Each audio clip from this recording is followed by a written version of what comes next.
Good morning friends, Tejas કિચનમાં આપનું હાર્દિક સ્વાગત છે।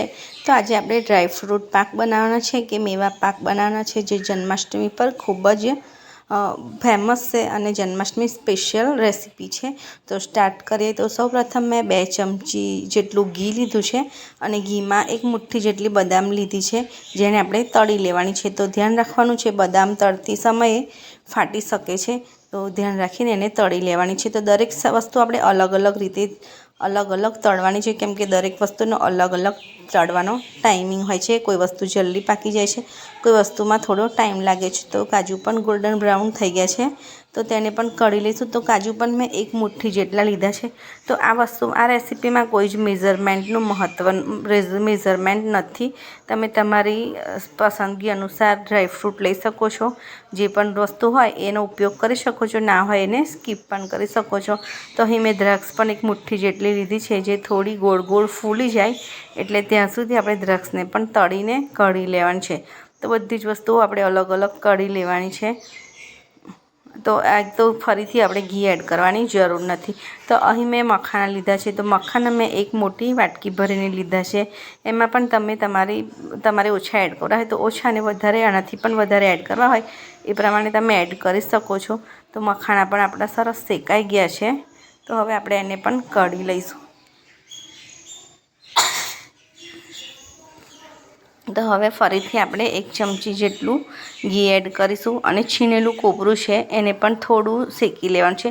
તો આ ટાઈમે આપણે ગેસને બંધ કરી દેવાનો છે, કેમ કે ગરમ કઢાઈમાં જ આપણું કોપરું શેકાઈ જશે, એટલે એને ગેસ બંધ રાખીને શેકી લેવાનું છે। તો કોપરું પણ આપણું એકદમ સરસ શેકાઈ ગયું છે, તો એને વચ્ચે વચ્ચે હલાવતા જવાનું છે, જેથી કરીને આપણું કોપરું બળી ના જાય। તો સરસ રીતે આપણે કોપરાને પણ શેકી લીધું છે। તો અહીં મેં મોટું છીણ લીધું છે। તો હવે આપણે કાજુ, બદામ, મખાના, દ્રાક્ષ આ બધું ડ્રાયફ્રૂટને ઘીમાં સરસ રીતે શેકી લીધું છે। તો હવે આપણે થોડી વાર એને ઠંડુ થવા દેવાનું છે, અને ઠંડુ કર્યા પછી આપણે બદામ, કાજુ અને મખાનાને પીસી લેવાના છે। અને કોપરું છે, તો કોપરાને પણ આપણે ઠંડુ કરી લેવાનું છે।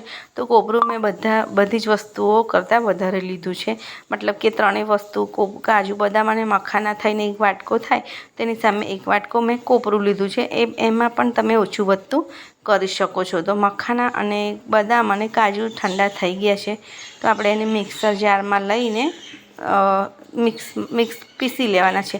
તો આપણે એકદમ ફાઇન પેસ્ટ નથી કરવાની, થોડા દરદરા રાખવાના છે, અને સાથે મેં એલચી પાવડર પણ એડ કર્યો છે, તો એ પણ સારી રીતે મિક્સ થઈ જાય અને પીસાઈ જાય। તો હવે આપણે એને પીસી લઈશું। તો જોઈ શકો છો એકદમ દરદરો પાવડર આપણે રેડી કરવાનો છે। તો મિક્સરને આપણે પલ્સ મોડ પર પીસવાનું છે, તો પલ્સ મોડ પર પીસશો તો એકદમ આ રીતે થઈ જશે।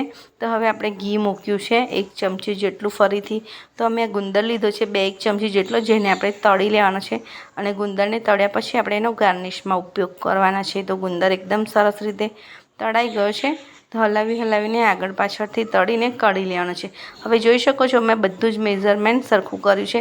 1 કટોરો ભરીને મારું જે ડ્રાયફ્રૂટ પીસ્યું હતું ને 1 વાટકી ભરીને કોપરું છે, બધું મિક્સ કરી લેવાનું છે, અને સાથે દ્રાક્ષ પણ એડ કરીને મિક્સ કરી લેવાના છે।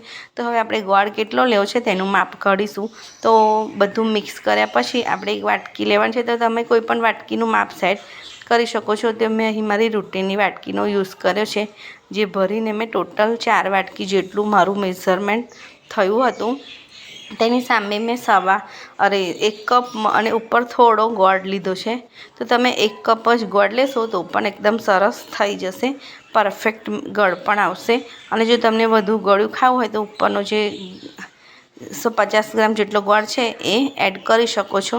તો મેં અત્યારે તો બંને જ ગોળ એડ કર્યા છે, 1 વાટકી ભરીને ઉપરનો પણ થોડું ગળપણ વધારે લાગતું હતું, એટલે જો તમે બનાવો તો 1 વાટકી ગોળનો ઉપયોગ કરશો તો પણ ચાલશે। તો ફરીથી મેં અહીં 1 કપ જેટલું ઘી એડ કર્યું છે, એમાં ખસખસ એડ કરી છે 2 ચમચી, અને આ ટાઈમે જો તમારી પાસે મગજતરીના બીજ હોય તો તે પણ એડ કરી શકો છો, પણ મારી પાસે અત્યારે હતા નહીં, તો તે પણ દેખાવમાં બહુ ખૂબ સુંદર દેખાય છે। તો હવે આપણે ગોળને ઝીણો ઝીણો કાપી લીધો હતો, એટલે એને મેલ્ટ થતાં વાર નહીં લાગે। તો તમે જોઈ શકો છો ગોળ આપણો મેલ્ટ થઈ જશે।